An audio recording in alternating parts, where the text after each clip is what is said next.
Bismillahirrahmanirrahim.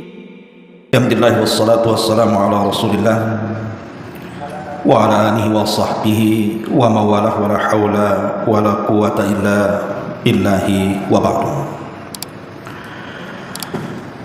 Ma'asyiral muslimin, jamaah salat subuh yang dimuliakan Allah Subhanahu wa taala. Apa yang kita akan dapati selama Ramadan, wabil khusus 10 akhir Ramadan?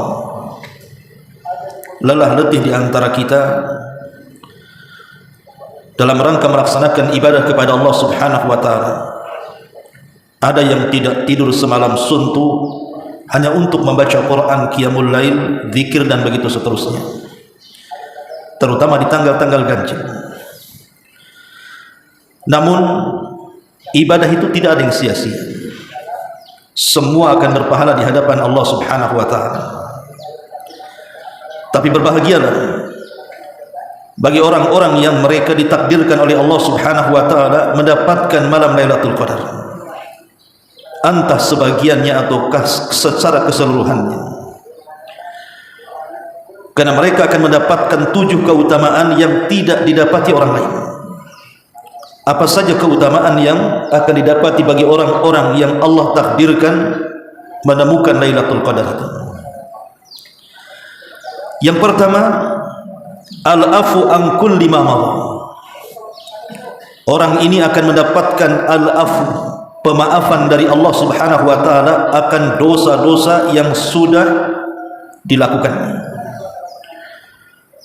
Dan ini sebuah keutamaan yang luar biasa. Ketika kita ini dimaafkan oleh Allah Subhanahu wa taala, maknanya kita akan dihapus seluruh catatan dosa dalam catatan amal kita. Bayangkan, boleh jadi mungkin bertahun-tahun kita melakukan dosa, sehingga catatan amal kita dipenuhi dengan dosa-dosa yang kita lakukan. Tiba-tiba kemudian dalam satu malam di bulan Ramadan kita mendapatkan malam Lailatul Qadar, maka semua catatan keburukan itu akan dihapus dalam catatan kita. Itulah bedanya, sering saya ulang-ulang, antara kalimat istighfar dengan kalimat al-afwu itu. Sebab kalau istighfar kita mengucapkan astagfirullah, Allah hanya menutup dosa-dosa kita, tetapi Allah Subhanahu wa taala tetap menghisab kita, walaupun Allah tidak mungkin mengadab kita kalau kita mendapatkan ampunan dari kalimat istighfar. Tapi kalau kalimat afwi itu memang betul-betul Allah Subhanahu wa taala menghapus dosa-dosa kita dari catatan-catatan kita, dan kita tidak akan dihisab apalagi diazab. Makanya Aisyah Ummul Mukminin radhiyallahu anha bertanya kepada Nabi sallallahu alaihi wasallam, "Ya Rasulullah, in adraktu Lailatul Qadri famadza aqul?" Rasul, kalau seandainya aku mendapatkan malam Lailatul Qadar, apa yang harus aku katakan? Maka Nabi SAW mengatakan, "Quli Allahumma innaka afuwun karim tuhibbul afwa fa'fu anna." Katakan, ya Aisyah, Allahumma, ya Allah, innaka, sesungguhnya engkau ya Rabb adalah zat yang maha pemaaf lagi maha mulia. Engkau suka kepada orang-orang yang memaafkan, maka maafkanlah diriku. Kenapa kemudian Nabi SAW membahasakan kepada Aisyah dengan kalimat al-afu, meminta al-afu, bukan disuruh istighfar? Padahal dua-duanya sama kalimat ini, sama-sama meminta ampun dari dosa-dosa kita. Karena kalimat al-afu ini lebih umum dibandingkan istighfar. Dia mencakup istighfar itu sendiri. Makanya kenapa orang-orang yang mendapatkan Lailatul Qadar, maka dia akan mendapatkan keistimewaan di mana catatan-catatan keburukannya akan dihapus oleh Allah Subhanahu wa taala. Ini yang pertama. Yang kedua, tuktab lahu as'adul aqdar. Orang yang mendapatkan Lailatul Qadar, seandainya Allah Subhanahu wa taala takdirkan di antara kita semuanya atau siapapun dari kaum muslimin, mereka mendapatkan malam Lailatul Qadar di 10 akhir Ramadan yang kita sudah berlelah letih untuk meraih dan mengejarnya, maka akan dicatat kepadanya sebaik-baik takdir dalam setahun yang akan datang. Di dalam Al-Quranul Karim Allah Subhanahu wa taala mengatakan fiha yufraqu kullu amrin hakim. Pada malam itu maksudnya Lailatul Qadar, dijelaskan segala urusan yang penuh dengan hikmah. Abdullah ibn Abbas radhiyallahu anhu ketika mentafsirkan ayat ini, beliau mengatakan amrus sanati ila sanati ma kana min khalqin aw rizqin aw ajalin aw musibatin aw nahwi hadza. Kata Abdullah ibn Abbas radhiyallahu anhu, maksudnya Allah Subhanahu wa taala akan merubah takdir kita dari tahun ini ke tahun depan. Baik bicara penciptaan, baik bicara rizki, baik bicara ajal, baik bicara musibah atau yang semacamnya. Dan orang-orang yang mendapatkan Lailatul Qadar, Allah berikan takdir terbaik setahun yang akan datang. Dan Allah Subhanahu wa taala juga mengatakan yamhullahu ma yasha wa yuthbit wa indahu ummul kitab. Allah menghapus catatan takdir ataupun menetapkan sesuai dengan kehendaknya, tapi di sisinya ada Lauhil Mahfuz. Ini yang kedua. Yang ketiga, orang-orang yang ditakdirkan mendapatkan malam Lailatul Qadar di 10 akhir Ramadan, maka dia yafuzu bi ajrin yafukul jimal. Maka dia akan mendapatkan pahala yang jauh lebih besar dibandingkan gunung-gunung yang ada di dunia. Karena Allah Subhanahu wa taala mengatakan dalam surah Al-Qadar ayat 3, Lailatul Qadri khairu min alfi syahr. Bahwa malam Lailatul Qadar itu lebih baik daripada 1000 bulan. Artinya lebih baik dibandingkan orang yang beribadah selama 83 tahun 6 bulan. Dan ini pahala yang luar biasa ikhwatu fiddin yang dimuliakan Allah Subhanahu wa taala. Ini yang ketiga. Kemudian yang keempat, dia akan mendapatkan ya'tik riqabahu minan nar. Allah Subhanahu wa taala akan membebaskan dia dari api neraka, dan ini kenikmatan yang luar biasa. Dan itu berdasarkan hadis Abu Hurairah radhiyallahu anhu. Nabi sallallahu alaihi wasallam bersabda, "Lillahi utaqa'u minan nar wa dzalika kullu lailatin min Ramadan." Sesungguhnya Allah Subhanahu wa taala itu akan memerdekakan di antara hamba-hambanya, akan membebaskan di antara hamba-hambanya dari api neraka pada setiap malam di bulan Ramadan. Dan kita tahu bahwa 10 tengah jauh lebih baik dibandingkan 10 awal, dan 10 akhir lebih baik dibandingkan 10 tengah. Artinya malam-malam di 10 akhir Ramadan itu adalah seafdol-afdolnya malam dibandingkan 10 awal dan tengah. Dan itulah kenapa Allah jadikan sumpah dalam Al-Quran, wal fajri walayalin ashr, demi waktu fajar dan demi malam-malam yang 10, maksudnya 10 akhir Ramadan. Disitulah Allah Subhanahu wa taala akan memerdekakan hamba-hambanya dari api neraka. Maka bahagialah orang-orang yang mendapatkan Lailatul Qadar, kalau Allah takdirkan dia satu di antara sekian manusia yang ditakdirkan tidak akan masuk neraka, demi Allah dia tidak akan masuk neraka selamanya. Ini yang keempat. Kemudian yang kelima, orang-orang yang ditakdirkan mendapatkan Lailatul Qadar selama 10 akhir Ramadan ini, ikhwan, maka mereka akan mendapatkan kecintaan Allah Subhanahu wa taala. Karena Allah Subhanahu wa taala berfirman dalam surah Al-Baqarah, "Innallaha yuhibbut tawwabin wa yuhibbul mutatahhirin." Sesungguhnya Allah Subhanahu wa taala senang, suka, cinta dengan orang-orang yang bertobat. Dan setiap malam 10 akhir Ramadan kita senantiasa mengatakan, Allahumma innaka afuwun karim tuhibbul afwa fa'fuan. Ini kalimat taubat, meminta kepada Allah Subhanahu wa taala agar dosa-dosa kita diampuni. Dan Allah suka dengan orang-orang yang bertobat. Dan apa konsekuensinya kalau Allah suka dengan kita? Sebuah hadis yang sering saya jelaskan. Nabi SAW mengatakan, innallaha idza ahabba abdan nadahu Jibril. Allah itu kalau sudah suka dengan seorang hamba, maka Allah akan panggil malaikat Jibril. Jibril ini pemimpin para malaikat. Faqala, maka Allah mengatakan kepada Jibril, inni uhibbu fulanan fa ahibbahu ya Jibril. Wahai Jibril, aku suka dengan si fulan, maka kamu juga harus suka dengan si fulan. Fayuhibbuhu Jibril, maka setelah Allah mengatakan seperti itu, Jibril pun cinta dan suka kepada orang yang dicintai Allah. Thumma yunadi fis sama, kemudian Jibril pun memanggil seluruh malaikat yang ada di langit dan mengatakan, innallaha yuhibbu fulanan fa ahibbu. Wahai malaikat-malaikat Allah, dimanapun kalian berada, Allah sudah mencintai si fulan, maka kalian semua wajib mencintai si fulan. Fayuhibbuhu ahlus sama, maka semua malaikat mendengar perkataan Jibril ikut mencintai orang yang dicintai Allah. Kemudian thumma yudha'u lahul qabul fil ardi. Kalau seluruh makhluk yang ada di langit sudah cinta kepada manusia yang dicintai Allah, maka Allah akan tanamkan kepada makhluk yang ada di bumi ikut-ikut mencintai orang ini. Subhanallah. Dan ini keistimewaan yang besar, ikhwan. Lalu apa faedahnya malaikat cinta dengan kita atau makhluk-makhluk yang ada di bumi cinta dengan kita? Faedahnya adalah, bukankah yang mencatat amalan kita para malaikat? Nah, kalau malaikat cinta dengan kita, tidak mungkin mencatat kecuali kebaikan.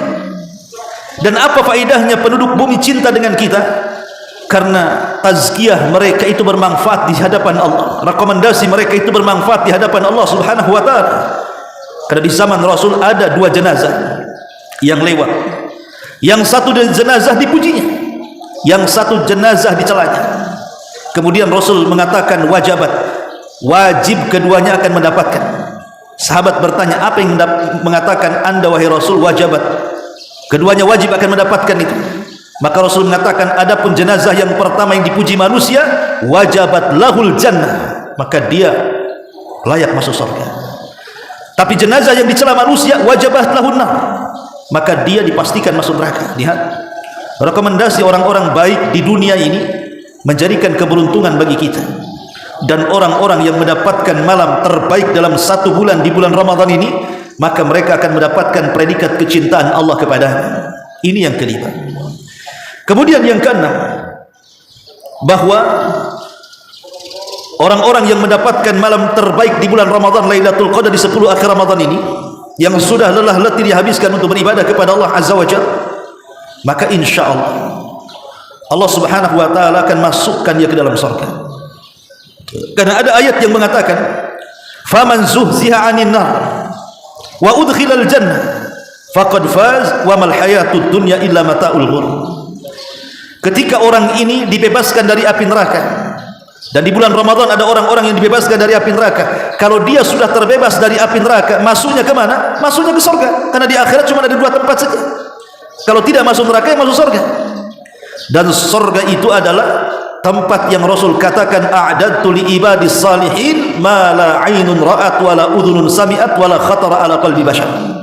Kenikmatannya tidak bisa dilihat mata, didengar telinga pun tidak, terlintas dalam pikiran pun tidak bisa.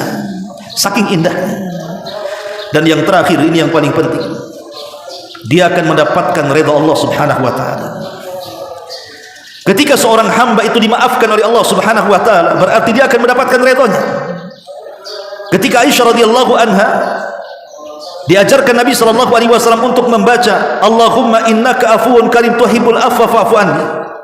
Kemudian terus kita baca ajaran yang diajarkan Rasul kepada Aisyah dan kepada kita semuanya, dan Allah takdirkan kita dimaafkan oleh Allah Azza wa Jalla, berarti orang-orang yang dimaafkan Allah secara otomatis dia akan mendapatkan redha Allah Subhanahu wa ta'ala. Dan kalau Allah sudah redha kepada kita, maka Allah tidak akan pernah murka selamanya kepada kita. Dan kalau Allah tidak murka selamanya kepada kita, berarti apapun yang dihajatkan kita, Allah akan kabulkan untuk kita. Namanya ridha. Dan itulah yang kita cari di dunia, keridhaan Allah Subhanahu wa ta'ala. Sebagaimana Allah mengatakan dalam surah Al-Bayyinah ayat 7 sampai 8 itu, innal ladzina amanu wa 'amilus shalihat ulaika hum khairul bariyah jazaohum inda rabbihim jannatin tajri min tahtihal anhar khalidina fiha abada radhiyallahu anhum wa radu'an dzalika liman khasyiya rabbah. Orang-orang yang beriman dan beramal saleh, maka mereka lah sebaik-baik manusia.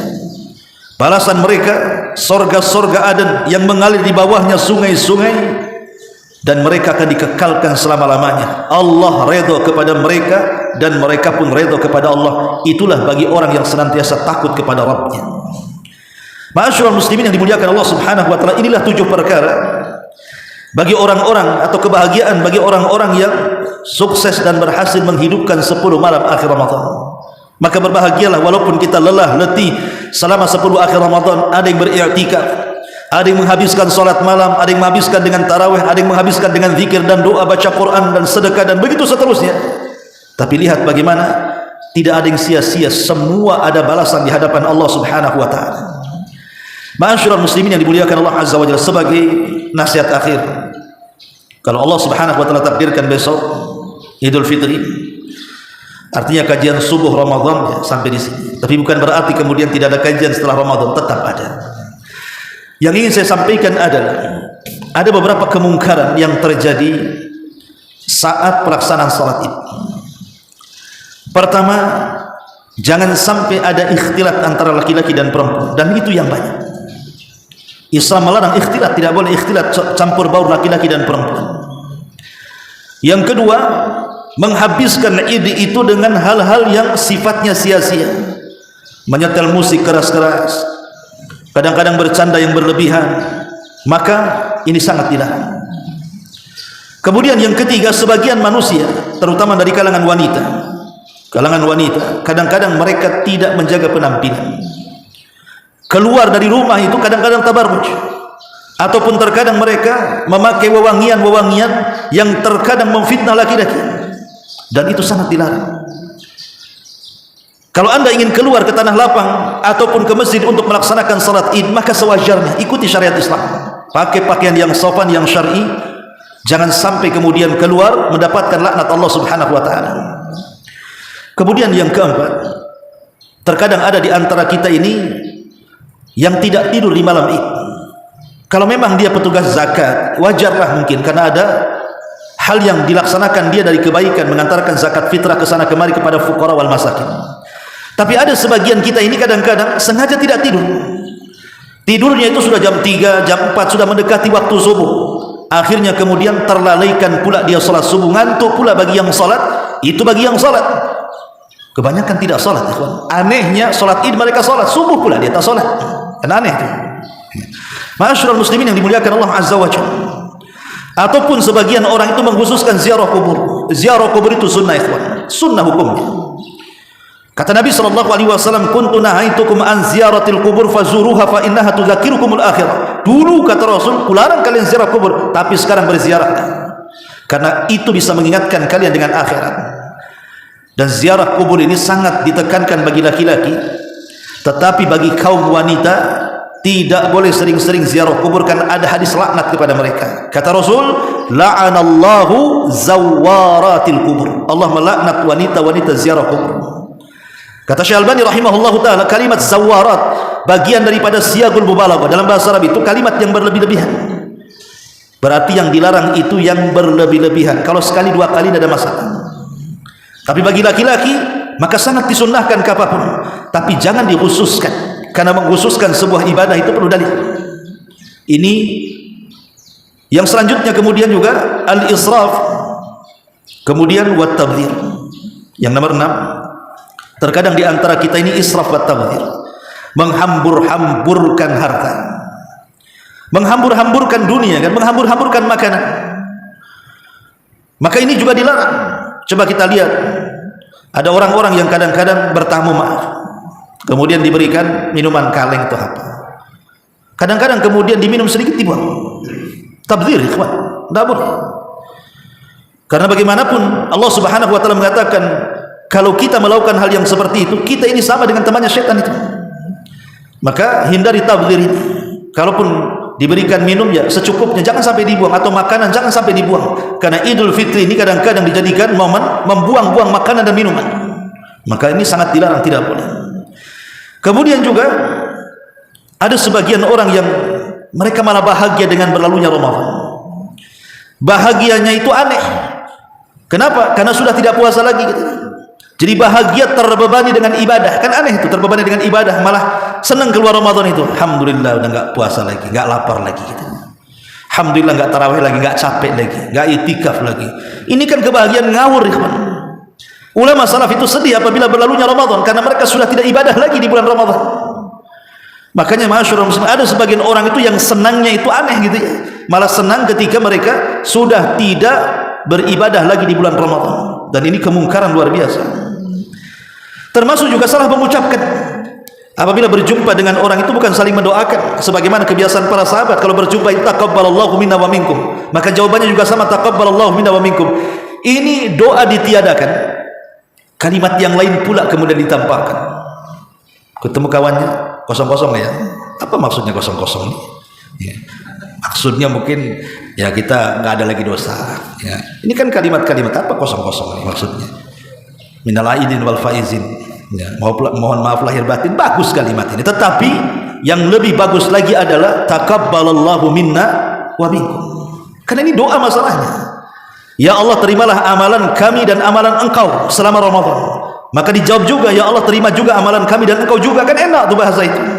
Dan itu memang sahabat Nabi SAW memang seperti itu tradisi mereka, saling mendoakan sesama mereka, dan ini yang harus dipahami. Kemudian juga sebagian orang juga yang parah juga bukan hanya subuh lewat, id aja mereka tidak mau datang ke sholat itu. Ya mungkin karena malamnya begadang, kemudian tidur bablas gitu ya, akhirnya bangun jam 9, ya sudah bubar lah orang di tanah lapang tuh. Alasannya udah buyar. Ya bukan masalah udah buyar, kamu tak datang. Maka ini juga kemungkaran yang terjadi saat Idul Fitri itu. Mereka sudah tidak subuh, sebagian mereka juga melaksanakan sholat id lagi, sebagian mereka pun kemudian berhura-hura, kemudian sibuk bukan bersilaturahim, sibuk menentukan kemana kita rekreasi kita. Akhirnya apa? Oh, ke pantai ini. Semua orang ada di situ. Di situ kemungkaran macam-macam. Ikhwatul fillah muliakan Allah azza wajalla. Jangan sampai ibadah sebulan full kita lakukan dari puasa kita, tiba-tiba kemudian dihilangkan dengan maksiat di tempat-tempat rekreasi. Kalaupun kita harus ke tempat-tempat seperti itu, carilah yang sedikit madaratnya, dan kalau bisa jangan serentak kan begitu. Cari hari yang lain yang sepi. Kenapa mesti jadi satu di situ? Dan kebanyakan tidak lepas dari maksiat, yang buka aurat, yang macam-macam di tempat-tempat rekreasi itu. Naudzubillah. Kemudian juga ada sebagian orang yang di malam Id itu mereka menyalakan api dan begitu seterusnya. Maka ini termasuk adat dari adat orang-orang Majusi. Dan banyak lagi. Dan saya ingatkan bagi yang belum melaksanakan zakat fitrah, maka segeralah melaksanakan zakat fitrah, karena itu bagian kesempurnaan puasa kita. Bagi yang ingin sempurna puasanya, zakatlah dengan fitrah. Karena Nabi SAW mengatakan zakat fitrah itu tuhratan lis-shaimi wa tuhmatan lil masakin, sebagai pembersih bagi puasa kita dan sebagai pemberi gembira kepada para fuqara dan para masakin. Jangan sampai di Idul Fitri ada orang-orang Islam itu yang meminta-minta karena tidak ada makan. Maka kesalahan berat adalah ketika kita tidak mengeluarkan zakat fitrah padahal kita sanggup, kecuali kalau tidak ada yang dimakan, maka lain ceritanya. Tapi zakat fitrah selama apa yang ada pada kita dan apa yang bisa dimakan itu, maka lebihnya kita harus zakat fitrah. Umpamanya awalnya saya tidak punya beras karena saya miskin, tiba-tiba tetangga kiri kanan ngasih beras banyak, maka yang tadinya tidak wajib zakat jadi wajib zakat karena sudah ada beras kan ya. Maka jangan sampai kemudian kita tinggalkan ibadah zakat fitrah ini.